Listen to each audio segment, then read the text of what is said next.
I mean this in the nicest way possible. You need a fucking hobby. This is I Mean This in the Nicest Way Possible, and I'm your host, Richard Armand Mills. Let me be clear to you about what I mean and what I don't. This is not anti-rest. This is not hustle culture. This is not me telling you to optimize every second of your life or turn everything you enjoy into a side hustle. This is me saying that scrolling is not a hobby. Watching TV is not a hobby. And unwinding is not the same thing as engaging with your life. I'm not coming for sports fans or gamers either, because those can be hobbies. But there's a difference between participation and consumption. Between being involved and just being entertained. Watching something happen is very different from doing something with intention, curiosity, and practice. Here's the thing I keep noticing. So many people finish work, go home, sit down, scroll, watch something, go to bed, and repeat. Day after day. Week after week. And then they wonder why life feels flat. Why they feel uninspired. Why everything feels a little hollow. And I want to ask, when do you create? When do you learn? When do you add something to your life that didn't exist before? Because a life with no hobbies is a life where nothing is growing. For me, writing, recording, and creating aren't optional extras. They're not productive. They're not even impressive. They're necessary. I genuinely cannot imagine my life without them. They're how I process the world. They're how I feel connected to myself. They're how I remember that I'm more than my job, my inbox, or whatever mood the internet is in that day. And yet, I meet so many people who tell me they don't really do anything after work. They say they're too tired, or too busy, or they'll get to it someday. And I get it. Modern life is exhausting. But I also know this. Avoiding the things you're interested in doesn't protect you. It actually drains you. Last season, I asked you to give your dreams time. This season, I'm asking you to give your hobbies time. Because hobbies aren't childish.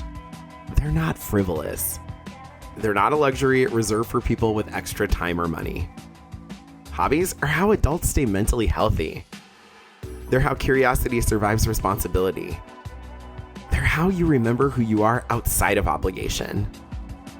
If you're into music, cars, art, fashion, hiking, bird watching, gardening, collecting records, restoring furniture, or learning languages, whatever it is, avoiding it isn't neutral.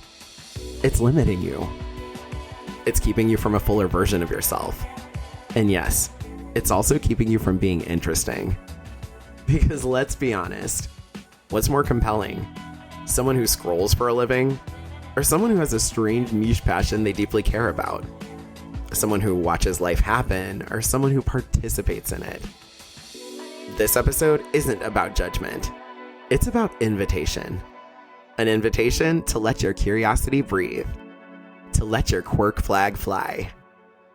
To remember that a meaningful life is built from what you choose to engage with when no one is forcing you to. Today, we're talking about why hobbies are healthy, why learning and branching out matters, and why being open about what you love might be the most underrated form of self-respect there is.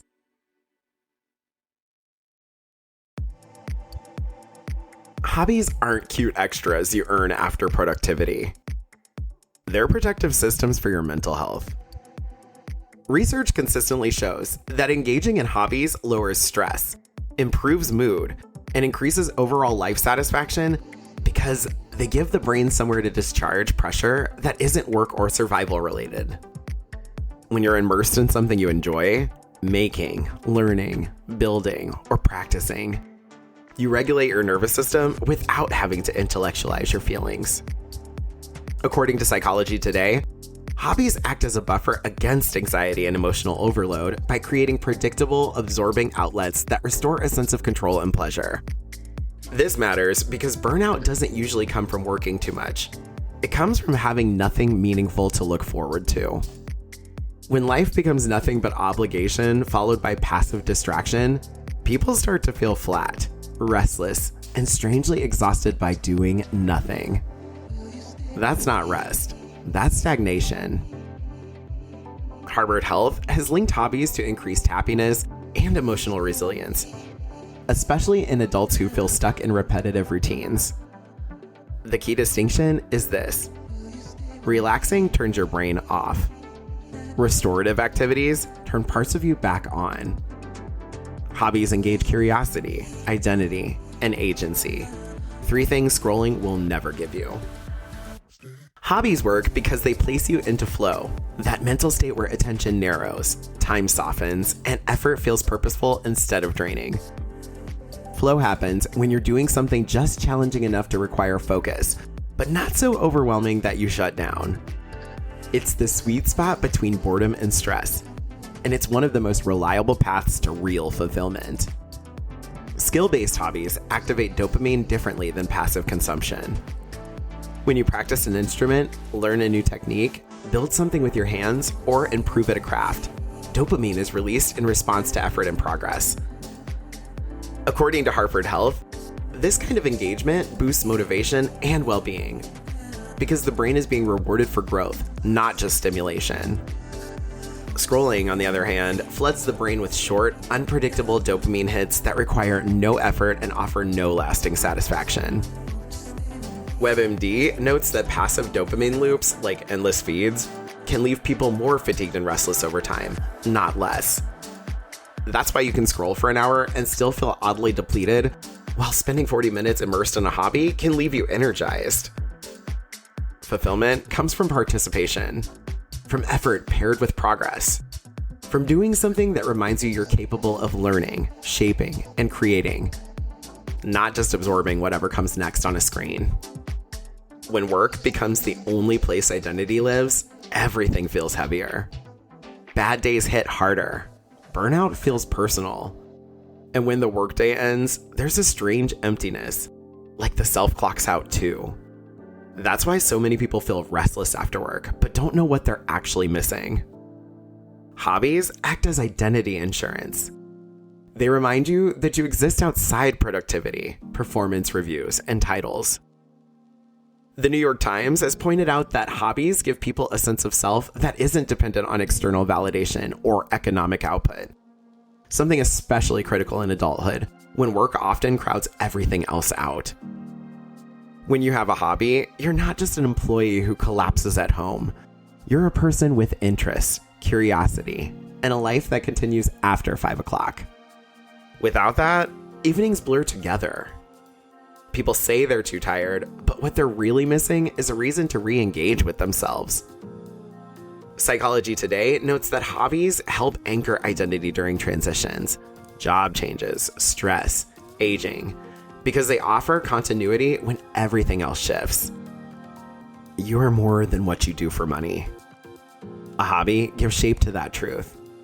It gives you language for who you are when no one is paying you, evaluating you, or watching you perform. That's not indulgent, that's grounding. Perfectionism is one of the quietest hobby killers there is. Somewhere along the way, adulthood convinces people that if they're not immediately good at something, it's not worth doing. Curiosity gets replaced with self-consciousness. Play turns into performance anxiety. Adults avoid hobbies because they're afraid of looking stupid, starting late, or discovering they're not naturally talented. Psychology Today has noted that this fear is often tied to ego and social comparison, not ability. Kids don't quit because they're bad. They quit when they're told being bad means something about them. Adults internalize that message and stop before they even begin. But mastery was never the point. Harvard Health has emphasized that the mental health benefits of hobbies come from engagement and enjoyment, not excellence. Progress, learning, and effort are what regulate mood and build confidence, not winning, monetizing, or impressing anyone. Participation beats performance every time. A hobby is allowed to be messy, slow, private and imperfect. You don't owe anyone proof that you're good at it. You only owe yourself the experience of trying, practicing, and showing up without the pressure to be exceptional. Being bad at something isn't a failure. It's the entry point. Trying new hobbies isn't just about finding the one. It's about strengthening adaptability. Every time someone learns a new skill, explores a new interest, or experiments with something unfamiliar, they're training themselves to be flexible instead of rigid. That flexibility carries into everything else. Relationships, work, problem solving, confidence. Curiosity works like a muscle. When it's used, it grows. When it's ignored, it atrophies. Several mental health researchers cited by Harvard Health note that learning new activities helps keep the brain engaged and responsive, especially as people age. Novelty creates new neural pathways. Routine alone does not. National Geographic has also highlighted how engaging in varied activities, artistic, physical, intellectual, or hands-on, supports cognitive resilience and emotional health. Exposure to new challenges builds mental elasticity. Comfort shrinks people over time. It narrows imagination and lowers tolerance for change. Novelty expands people. It restores confidence in learning, reminds them they're allowed to evolve, and proves that life doesn't end at the edges of what they already know. Branching out isn't random, it's practice. The real divide isn't between good hobbies and bad ones. It's between watching and doing. Passive leisure asks very little. It numbs, distracts, and fills time without creating anything in return. Active leisure, on the other hand, requires engagement. It asks for attention, practice, learning, and sometimes discomfort. And that's where the benefit lives. Gaming and sports absolutely can be hobbies when they're participatory. Playing in a league, training to learn a new skill, attending meetups, competing, building rituals, learning strategy, or connecting with a community transforms an interest into something meaningful. What drains people isn't entertainment itself, it's consumption without contribution. Psychology Today also highlights that hobbies with structure, regular practice, goals, social connection, or skill development support emotional regulation and identity formation in ways passive entertainment does not. They give people something to be in, not just something to watch. Community turns interest into anchors. Ritual turns free time into something grounding. Practice turns curiosity into confidence. Learning turns enjoyment into identity. Engagement is the difference between killing time and building a life. Hobbies don't make you interesting in a loud, performative way. They do it quietly, over time. They give you stories, not rehearsed anecdotes, but lived moments. Things you've tried, failed at, gotten better at, and obsessed over. They give you depth because you're not just reacting to the world, you're engaging with it. They give you perspective because you're learning something outside your default lane. Interesting people do things. They have textures to their lives. They've spent time caring about something that isn't required, monetized, or optimized. That kind of engagement shows up in how someone talks, listens, connects, and thinks. Quirk isn't assigned at birth. It's cultivated through attention, through showing up repeatedly to something you care about, through letting yourself be known by your interests. You don't become interesting by trying to be seen. You become interesting by being engaged. Most people don't lose their hobbies because they stop caring. They lose them because life gets louder. Work expands. Responsibilities multiply. Free hours get fragmented until it feels pointless to start anything at all. Then productivity guilt finishes the job. If something doesn't make money, build a resume, or advance a goal, it starts to feel indulgent. Leisure becomes something to justify instead of something to protect. Add social comparison on top of that, watching other people turn hobbies into side hustles or highlight reels, And suddenly, doing something imperfectly, privately, or just for joy feels insufficient. Reclaiming hobbies isn't about nostalgia. It's an act of self-respect.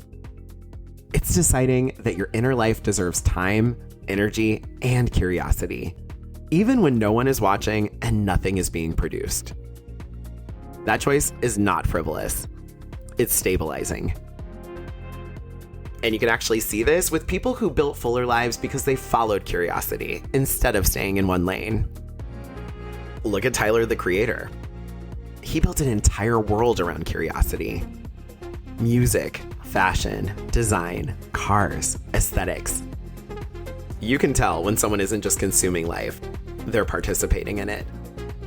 He kept following interests instead of trapping himself inside one identity. Even actor Terry Crews has talked openly about painting and using creativity as a way to process emotions and reconnect with himself. He didn't limit himself to one version of who he was either. And that's the difference. Hobbies don't just give you something to do. They give you more of yourself. Writing, music, recording, creating. These aren't cute extras or side quests you squeeze in when everything else is done. They're structural. They're life support. Creating regulates your mood in a way nothing passive ever could. When you're writing, recording, or building something from nothing, your nervous system settles. Thoughts organize themselves. Emotions move instead of stagnating. There's a before and after feeling that comes from making something real, even if no one else ever sees it. These hobbies also anchor your identity. They remind you of who you are outside of work, outside of obligation, outside of what the world asks from you. On days when everything else feels blurry or repetitive, creating gives you time texture. It gives the day a shape. There's meaning in knowing you showed up for something that matters to you. And here's the part people get wrong. You don't do these things because you're especially disciplined or virtuous. You do them because life without them feels hollow. When you stop writing or creating, the days flatten out. The spark dulls. You feel it. So this isn't about motivation hacks or grinding through resistance. It's about honoring the things that keep you emotionally alive. Creating isn't optional for you. It's how you stay connected to yourself. The first thing that actually makes hobbies stick is starting small and specific. The fastest way to kill a hobby is to make it enormous. This doesn't start with a full lifestyle overhaul or a dramatic identity shift. It starts with one thing, one choice, 1 hour a week that actually belongs to you. No pressure to be good, no pressure to be consistent forever. No pressure to turn it into a side hustle or prove it means something to anyone else. Small keeps it safe. Specific keeps it real. You're building trust with yourself, not launching a brand. The second thing is following curiosity, not aesthetic. Choose what genuinely pulls you, not what photographs well or sounds impressive in a bio. Ignore what looks cool online. Interest is quieter than image, but it lasts longer. If something keeps tugging at your attention, music, ceramics, bird watching, cars, gardening, writing, that's not random. That's information. Hobbies work when they're rooted in actual curiosity, not performance. If you pick something just because it looks good on the internet, you'll abandon it the second it gets boring or hard. And the third shift, and maybe the most important, is building ritual, not pressure. Ritual beats motivation every time. Same place, low stakes. The goal isn't intensity, it's return. You're not trying to impress yourself or anyone else. You're just showing up again. Consistency builds identity quietly. Pressure makes everything feel like a test. Ritual makes it feel like part of your life. Now for the Have a Hobby Challenge. This week isn't about becoming impressive. It's about becoming engaged. Choose one hobby you've avoided, abandoned, or quietly told yourself you'd get back to someday. Not the one that looks the best online. Not the one you think you should want. The one that keeps resurfacing when you're bored, restless, or scrolling. That's the clue. Now schedule one intentional session this week. Put it on the calendar like it matters, because it does. One block of time. One clear start and stop. That's it. Here are the rules. No posting, no proving, no pressure. This is not content. This is not productivity. This is not a glow up arc. This is participation. Show up even if you're rusty. Even if you're bad. Even if it feels awkward for the first 10 minutes. Especially then. Curiosity is fragile. It doesn't survive comparison or performance. It survives privacy, permission, and repetition. Treat curiosity like something worth protecting, not something you squeeze in after everyone else's needs are met. This isn't about becoming an expert. It's about remembering that you are allowed to have interests that exist for no other reason than the fact that they make you feel alive. And this also isn't happening above anyone. I want us to do this together. Same rules, same resistance, same choice to participate anyway. One hobby, one session, one small act of self-respect. Here's the bottom line. Scrolling is not living. Consumption is not creation. And a life with no hobbies eventually starts to feel hollow, even if it looks fine on the outside. When all you do is take things in, your world shrinks. Your thoughts flatten. Your days blur together.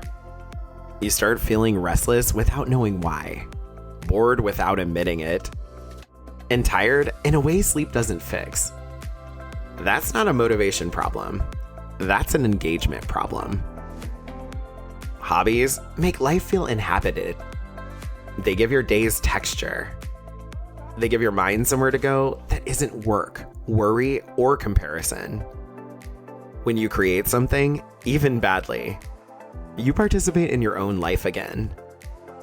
It's about showing up differently, not optimizing every second, not turning everything into a side hustle, not performing wellness or productivity or passion for an audience, but engaging with your actual life while you're in it. Hobbies are how you practice being alive. And no one hands you that life. You build it quietly by choosing to care about something enough to give it time. So if your evenings have started to feel empty, if your weekends disappear into screens, and if you've been telling yourself you're too tired while somehow finding the energy to scroll for hours, this isn't a moral failure. It's a signal, a gentle one, but an honest one. You're not lazy. You're understimulated in the ways that actually matter. So give yourself something to tend to, something to practice, something to be bad at on purpose, something that belongs to you. Because the kindest thing you can do is be real. I'm Ram, and thanks for getting real with me today. You just finished listening to I Mean This in the Nicest Way Possible, written and produced by Richard Armand Mills.